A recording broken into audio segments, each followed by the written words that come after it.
am Karen Cichy, and I am a dry bean geneticist with the U.S. Department of Agriculture, ARS, located in East Lansing, Michigan. I'm on campus at Michigan State University.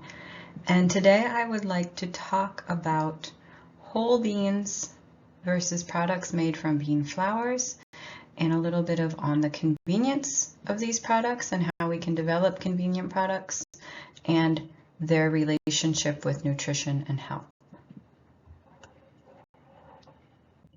So first of all, I want to start by saying that pulses are highly recognized for their nutrient density, and they're recommended to be consumed for that. So some of the key nutritional attributes of pulses, including dry beans, include that they are a good source of protein, and secondly, they are high in dietary fiber. Other attributes they have is that they are rich in minerals and rich in folate. So in addition to their nutrient benefits, there are also many recognized health benefits of beans, and this goes for other pulses as well. There has been more research specifically on beans, and I just highlight a couple of the key factors of the health benefits of beans. First of all, they increase satiety, which is very important to help manage weight loss. And then some of the other areas where there's been the most research in the health benefits of beans is the fact that they help manage diabetes, and they are a low glycemic food. And along those same lines, they can also reduce heart disease risk. So those two areas have seen a lot of research in the health benefits of beans. And then there's also been some evidence that they can reduce the risk of cancer, and this really seems to relate to their ability to decrease oxidation because of the many bioactive compounds in beans. So beans and pulses are very good for you, but the problem is really that people are consuming in the United States and other parts of the world less than what is recommended by nutritional guidelines. And this is just showing here the 2015 to 2020 US dietary guidelines, and you can see where the average intake is in the yellow circle, and then you can see what the recommended weekly intake ranges are. And you can see that in most cases, people are not eating what is recommended. So if we look more globally, here this is from OECD. This recently came out, and this shows 1966 to 2032, what is the global per capita pulse consumption by region. And this did just come out in 2023. And our global average is this yellow bar here, and it is about 7 kilograms per person. And you can see it looks like there will be an increase, or there has been an increase in the last few years. Notably, we have North America in purple here, and we have Europe in green, and those are both lower than the global average. So we also can look here. Africa has the highest consumption, that is in blue, and Latin America used to have the highest consumption, but it has really fallen significantly over the last few years. So what are the causes of low pulse consumption? Specifically thinking about North America here, where I got most of this data, and there is more and more data that you can find in literature on why Europeans don't eat more pulses. So in the United States, one of the major reasons people don't eat pulses is because they just in general have a lack of familiarity. It's not a food they are accustomed to eating. Secondly, the long cooking times are a barrier for many consumers to try to cook with pulses, try to incorporate them into meals. Along with the lack of familiarity goes with this preference for other foods. Many people say they just don't like the taste of beans or other pulses. And then another reason often cited is because they cause digestive problems. So now I'm going to talk specifically for the rest of the talk about dry beans. And dry beans are a staple food crop that are produced globally. And when I am talking about dry beans, There are many different market classes of beans, and globally there's at least 62 different market classes that are recognized. And here I'm showing some of the major market classes in these pictures. And on this map, I'm also showing that where people consume some of the different market classes. One of the challenges when we talk about dry beans is that we're not just talking about any one crop, but we can see that, for example, in the US, pinto beans, navy beans, and black beans are popular, whereas in Europe, maybe kidney beans are more popular. And then we have different market classes that are popular in different parts of the world. So currently, the major uses of dry beans are they are consumed largely as a whole food, and they are minimally processed. They are an agriculture product with a clean label. So we can see that if we're getting them as dry beans, or if we're getting them in a can, there's really minimal processing that is happening. And now I would like to focus in on one of the key aspects that people indicated as a barrier to why they don't eat or cook more beans, and that is because they are not a convenient food. So how can we improve convenience? There's two major ways that I'm going to talk about. First, we can reduce the dry bean cooking times, and secondly, we can make beans into flour and add them to convenient foods. So first, about reducing the cooking times of dry beans. If anybody has experience with cooking dry beans, if you've ever picked up a bag of dry beans, you know that the cooking instructions are quite elaborate and also quite non-specific. There's multiple ways that beans can be cooked. We have a quick soak, an overnight soak, and that is going to help speed up the cooking process. But all in all, with either of these, we are still talking about at least 1 to 2 hours, if not more, to have beans that are cooked. So not only do they take a long time to cook, but generally cooking instructions are not very specific, and this is a deterrent to consumers who might not be familiar with cooking dry beans. So why do beans have such long cooking times? One of the main reasons is because of the cotyledon cell wall. They are thicker and stronger compared to other food crops. And this scanning electron micrograph that I am showing here, this is a picture of a cotyledon cell. And so around here we have the cotyledon cell wall, the large starch granules, and they are held within a protein matrix. So what needs to happen during the cooking process of a bean is we need to have that starch gelatinized, we need to have these proteins denatured, and these cell walls need to be solubilized. So my lab has been working on trying to reduce the cooking times of dry beans through plant breeding. And some of the main areas that we have been looking at, we've been characterizing the genetic diversity for cooking time, breeding beans with faster cooking times, understanding the genetic control, understanding if there's any shelf life and storage condition interactions, and also looking how we can use fast cooking beans, not just as dry seed for consumers, but can they be canned more efficiently, or can they be processed in other ways more efficiently? Here is how we do the cooking time measurement. This is a Matson cooker that is shown here. It is a pin drop cooker, and the way that this method works is that we take 25 seed per sample and we soak them overnight in distilled water for 12 hours, and then we put those soaked seed under these pins, and then we put this whole device, which is the Matson cooker, we put it on a hot plate in boiling water, and then we measure the cooking time as a pin pierces through a bean. And we say a bean is fully cooked when 80% of those pins have dropped. And we have related this measurement to actual cook times that a person, like by tasting them to see if they are fully cooked. And indeed, that 80% cook time is a very good indication of a fully cooked bean. So we started our research with cooking time by doing a germplasm screening, and this was done back in 2012 and 2013, where we established a diversity panel called the Andean Diversity Panel.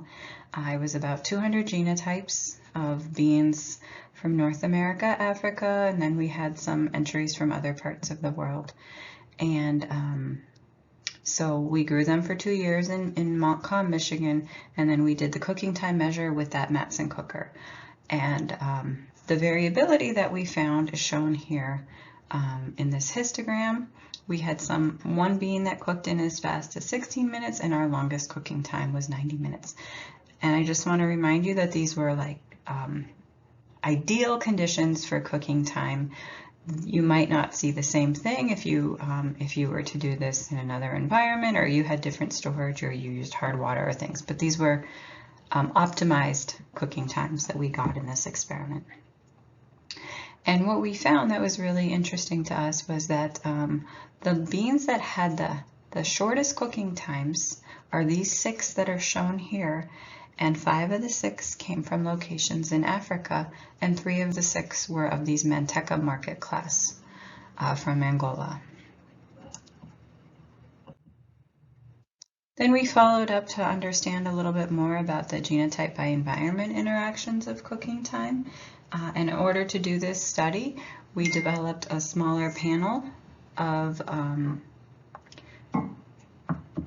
fast, moderate, and slow cooking beans from the yellow, cranberry, light red kidney, red mottled, and brown market class. So we were able to narrow it down to this set based on our larger germplasm screening. And we were able to do this over 9 locations. These 14 genotypes were grown over 9 locations in multiple years. And our cooking time measure was all done in our lab in East Lansing, Michigan. So everybody who grew these beans, they sent us the beans and we did the cooking time there. And so one of our key findings was that cooking time, as done with our method in our lab, had very high heritability. And especially if we soaked them before we did the cooking time, because we also tried to do the cooking time analysis without soaking, and that we found a lower heritability.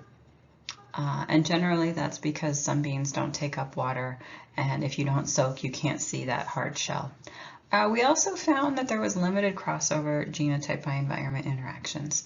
So our main takeaway conclusion from this study is that it's feasible to develop fast cooking dry bean varieties without the need for extensive testing across environments. Next, we really wanted to investigate why some beans have shorter cooking times than others, and also what is the dietary impact. So work done by my former graduate student Amber Bassett. She looked at some of these same genotypes we used for the genotype by environment and compared some of the physical and compositional characteristics. And the major conclusions from this study were that the faster cooking beans tend to have less seed coat percentage and more cotyledon percentage, and they had thinner cotyledon cell walls. If you remember, I mentioned in the beginning of the talk, it was those thick cotyledon cell walls that seem to make beans take longer to cook, and she actually confirmed this in her research by actually taking SEM micrographs and actually measuring the thickness of the cotyledon cell walls. And then these physical differences also translated to compositional differences. There was less total and insoluble dietary fiber in the faster cooking beans, and there was less insoluble cotyledon cell wall isolate.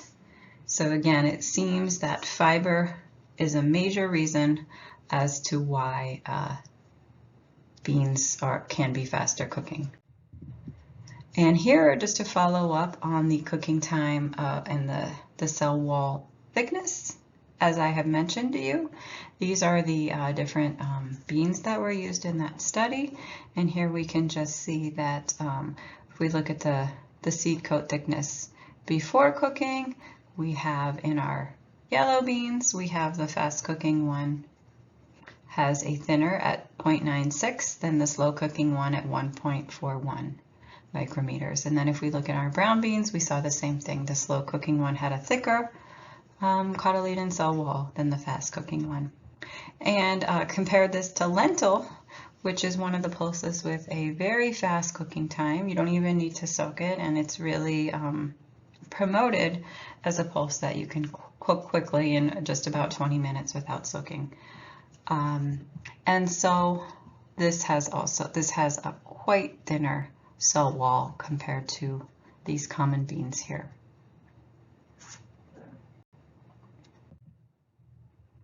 And then we expanded this dietary fiber analysis, and we did it on a larger class of beans. Here we evaluated 50 different yellow beans with fast, moderate, and slow cooking times to see if this dietary fiber connection to cooking time held up. And what we found in this study was that insoluble dietary fiber, as shown here, is lower in the fast cooking beans as compared to the moderate and slow groups, whereas there was no change in soluble dietary fiber or oligosaccharides. And then the total dietary fiber was also less, and that was contributed by the insoluble dietary fiber. So, but we can say that generally speaking, even with this reduction in total dietary fiber that we see in these beans with shorter cooking times, we do still recognize beans as an excellent source of dietary fiber, and they are higher and as high as other pulses still, even those faster cooking ones. Another area that we looked at in terms of our fast cooking beans was nutrient retention, and we did see that beans that have shorter cooking times, they tend to retain more nutrients, and specifically they retain more protein, iron, zinc, folate, and this is likely because they are just less time in heat and water for those components to leach out. Here is the cooking times of our, I mentioned that we are doing breeding of dry beans to reduce cooking time, and this just shows some of the our breeding lines, our preliminary and advanced breeding lines over the last few years, and what their cooking times are.